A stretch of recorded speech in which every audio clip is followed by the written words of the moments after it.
प्रभात जी, जन टीवी के ऊपर सबसे पहले मैं सुप्रीम कोर्ट का धन्यवाद दूंगा कि उन्होंने इतने महत्वपूर्ण मुद्दे को आज उठाया है। और निर्वाचन आयोग की जिम्मेदारी बनती है कि वो इस तरह के घोषणा करने पर रोक लगाए।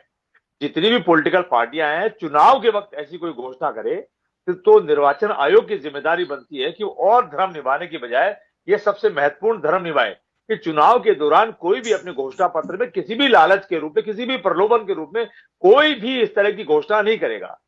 चुनाव खत्म हो जाते हैं, उसके बाद कोई भी सरकार, चाहे कांग्रेस की हो, चाहे बीजेपी की हो, चाहे स्टेट में हो, चाहे किसी केंद्र में हो, वो किसी छात्र छात्रा की पढ़ाई में मदद करना चाहते हैं, किसी बुजुर्ग को यात्रा कराना चाहते हैं, किसी को मेडिकल सुविधा देना चाहते हैं, किसी को कच्ची बस्ती वाले को, किसी गरीब को घर देना चाहते हैं, या भूखे को भोजन कराना चाहते हैं। जिसके घर नहीं है उसको घर दीजिए, जो भूखा है उसको भोजन दीजिए, जिसको इलाज नहीं इलाज कराइए, जिसको शिक्षा नहीं मिल रही है उसको शिक्षा कराइए। लेकिन ये चुनाव के दौरान जो प्रलोभन देते हैं, इस पे तो निर्वाचन आयोग को रोक लगानी चाहिए। होता क्या है कि बिजली फ्री है, चुनाव के दौरान घोषणा, पानी फ्री, चुनाव के दौरान घोषणा, 2100 देंगे, 2500 देंगे, ये सब चुनाव के दौरान जो घोषणाएं होती है, इस पे तो निर्वाचन आयोग को सख्त कार्रवाई करनी चाहिए। और रही बात मदद करने की, तो सरकार चाहे स्टेट की हो चाहे केंद्र की हो, मदद करना अलग बात है। मदद तो आदिकाल से भी करते आ रहे हैं हम लोग, मदद तो हमेशा करते हैं। आपको ध्यान होगा प्रभात जी, हमारे घर में शादी होती है तो एक भात का कार्यक्रम होता है। भात कार्यक्रम का मतलब होता है कि पियर पक्ष के लोग अमुक बच्चे की शादी के अंदर भात देकर के उस बच्ची की या बच्चे की जो भी हो उसमें मदद करते हैं। तो मदद करना अलग बात है, लेकिन दहेज देना अलग बात है।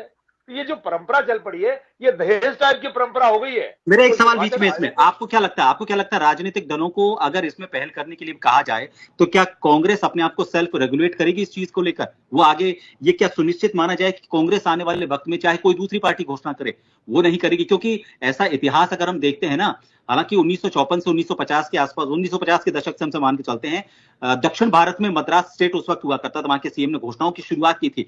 उत्तर भारत में 90 के दशक में पंजाब से यहाँ पर ये शुरुआत, ये अब मैं तो इसको वायरस ही कहूंगा कि ये वायरस जो है उत्तर भारत में 90 के दशक में यहां पर आ गया और सभी राजनीतिक दल इसमें कूद पड़े, कांग्रेस भी पीछे नहीं रही।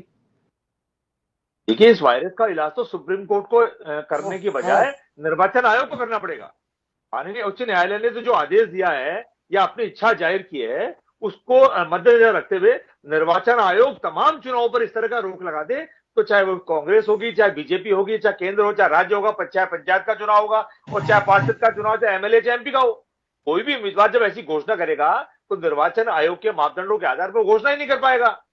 उसमें पॉलिटिकल पार्टी बीजेपी हो चाहे कांग्रेस हो, कोई भी हो, जब निर्वाचन आयोग कोई गाइडलाइन जारी कर देगा तो उसके बाद ही ऐसा नहीं होगा। लेकिन होता क्या है प्रभात जी, आप देखते हैं निर्वाचन आयोग ने कहा कि 3 करोड़ रुपए में एमपी का चुनाव लड़ा जाएगा, और लड़ता है वो 60 करोड़ रुपए के अंदर, और 2.5 करोड़ रुपए का खर्चा दिखाते हैं। और दिखाते क्या है कि केवल 17 चाय मेरे यहाँ रोज बिक रही है, 1300 रुपए का ट्रेड लगा हुआ है। जितना खर्चा वो रोज का दिखाते हैं, उतना खर्चा तो पर मिनट होता है एक चुनाव लड़ने वाले के।